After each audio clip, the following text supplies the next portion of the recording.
One fairly common example of this forces at a funny angle problem is where you have some sort of cart or something that's being dragged along the ground, but it's being dragged at an angle. So imagine a cart that's being pulled along by a handle. You don't want to bend all the way down to the ground to pull the cart along parallel to its motion, so you hold it up at a comfortable angle and then you pull at an angle. Well, unfortunately that means you're going to have to pull a little bit harder than you would if you were pulling directly on the cart. So how do we analyse a problem like this? Once again, we're going to use the idea of resolving forces. First off, we can note that we haven't actually listed all of the forces that are acting here. This is a cart on the ground, on the planet Earth, so we know that gravity is going to be acting on it. And gravity is going to be pointing downwards, and it always acts from the centre of an object's mass, pointing downwards like this. And how strong is gravity going to be? It's actually going to be a pretty big force. If I was drawing it to scale, I'd have to go off the page here, because it's going to be 50 kilograms times the strength of gravity, which is 9.8 newtons per kilogram. So we would get actually a force of 490 newtons here.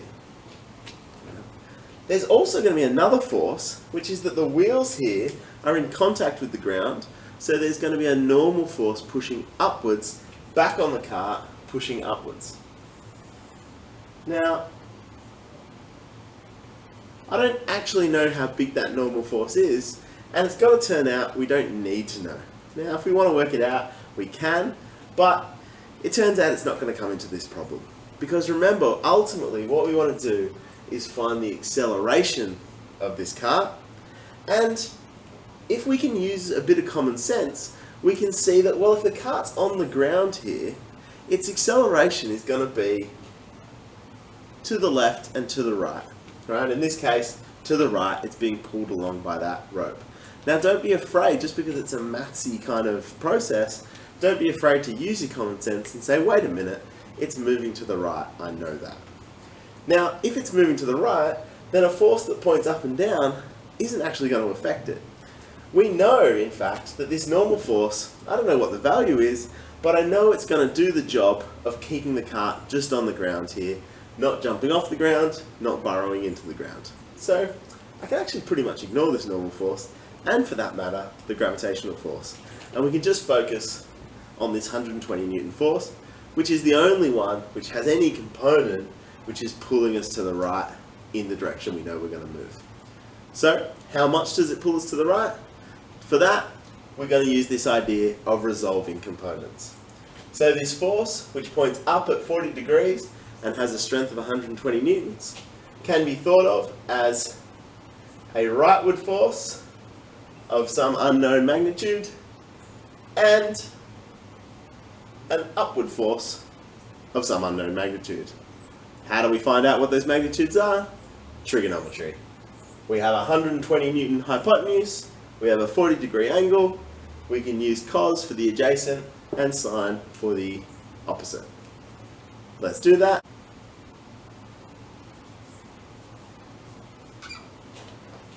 We get 77.13 newtons for the upward component of the force. We get 91.93 newtons for the rightward component of the force. And then we scratch our heads for a moment. We realise that this 77 Newton force is pointing up and down. It's not going to have anything to do with our acceleration, which is going to be left and right. So we're actually only going to use this one here. So we're going to say the net force in this problem is a 91.934 Newton force to the right. How do we find the acceleration? We divide by the object's mass.